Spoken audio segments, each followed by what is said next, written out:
লালমনিরহাটে আদিতমারী উপজেলায় ভেলাবাড়ী ইউনিয়নের ৬ নং ওয়ার্ডের সীমান্তবর্তী মহিষতলী গ্রাম দিয়ে বয়ে গিয়েছে মালদহ রত্নাই নদী। নদীতে কোনো সেতু না থাকায় নদীর দুপারের হাজারো বাসিন্দাদের পোহাতে হচ্ছে চরম দুর্ভোগ। এই নদীর উপর দিয়েই প্রতিদিন পারাপার করতে হচ্ছে প্রায় ২৫,০০০ মানুষকে। বর্ষাকালে যাতায়াত করতে পারি না, পানি হয়, রাস্তা নাই, ব্রিজ নাই। এই ৩০ কিলো রাস্তা আমাদের ঘুরে আসতে হয়। এখান থেকে আমাদের হয় ২-৩ কিলো, সে জায়গায় আমার ৩০ কিলো রাস্তা ঘুরে আসি। আমাদের চাওয়া হলো এই ব্রিজটা যাতে হয়। একপারে আদিতমারী উপজেলার দুর্গাপুর ইউনিয়ন, অপর পারে ভেলাবাড়ী ইউনিয়ন ও পার্শ্ববর্তী উপজেলার কালীগঞ্জের গোরল ইউনিয়ন। নদীর দুই পারেই রয়েছে একাধিক শিক্ষা প্রতিষ্ঠান। একপারে দুটি মাদ্রাসা ও একটি প্রাথমিক বিদ্যালয় এবং অপর পারে একটি প্রাথমিক বিদ্যালয়, একটি মাধ্যমিক উচ্চ বিদ্যালয় ও একটি মাদ্রাসা।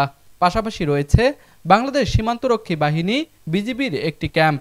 নদীর দুই তীরে বিস্তীর্ণ জমিতে চাষাবাদ হয় ধান, গম, ভুট্টা ও নানা রকম শাকসবজি। তবে নদীর উপরে কোনো সেতু না থাকায় যাতায়াত সহ পণ্য পরিবহনে ব্যাপক ভোগান্তি পোহাতে হচ্ছে বাসিন্দাদের। বিশেষ করে সমস্যায় পড়তে হচ্ছে অসুস্থ রোগী, বৃদ্ধ ও শিশুদেরকে নিয়ে। এই ব্রিজটা না হওয়াতে আমাদের এলাকার মানুষের খুব দুর্ভোগ আসছে, খুব যাতায়াতের খুব কষ্ট হয়েছে।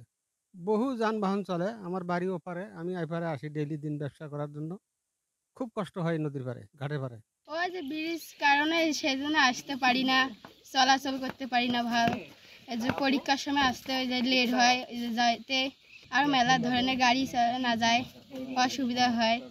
সাইকেল ব্রিজটা হইতে তো ভালো হয়ে যায়। এদিকে স্থানীয় সরকার প্রকৌশল বিভাগ জানায়, ব্রিজ নির্মাণের উদ্যোগ ইতিমধ্যেই শুরু হয়েছে। নতুন সেতুর নকশার কাজ চলমান রয়েছে। নকশার কাজ শেষ হলে দ্রুত দরপত্র আহ্বান করে ব্রিজ নির্মাণের কাজ শুরু করা হবে বলেও জানায় এই কর্মকর্তা। আদিতমারী উপজেলাধীন দুর্গাপুর ইউনিয়নের মহিষতলী সটিবাড়ি রাস্তায় যে ব্রিজটির কথা বলা হচ্ছে, এই ব্রিজটা আমি ইতিমধ্যে পরিদর্শন করছি। ব্রিজটা বর্তমানে একটু ঝুঁকিপূর্ণ অবস্থা রয়েছে। এটি একটি ন্যারো ব্রিজ। এটা আমাদের বর্তমানে একটা চলমান প্রকল্প আছে, বৃহত্তর রংপুর অঞ্চল প্রকল্প। এই প্রকল্পের মাধ্যমে ইতিমধ্যে ডিজাইনের কাজ চলমান আছে। ডিজাইনের কাজ শেষ হলে আমরা প্রাক্কলন করে দ্রুত এটা আমরা দরপত্র আহ্বান করে কাজটির কাজ শুরু করতে পারবো বলে আশা রাখছি। সেতুটি নির্মিত হলে বদলে যাবে মহিষতলী গ্রামের শিক্ষা, কৃষি ও জীবিকার চিত্র। তাই দ্রুততম সময়ের মধ্যে সেতুটি নির্মাণের দাবি জানিয়েছে স্থানীয় বাসিন্দারা।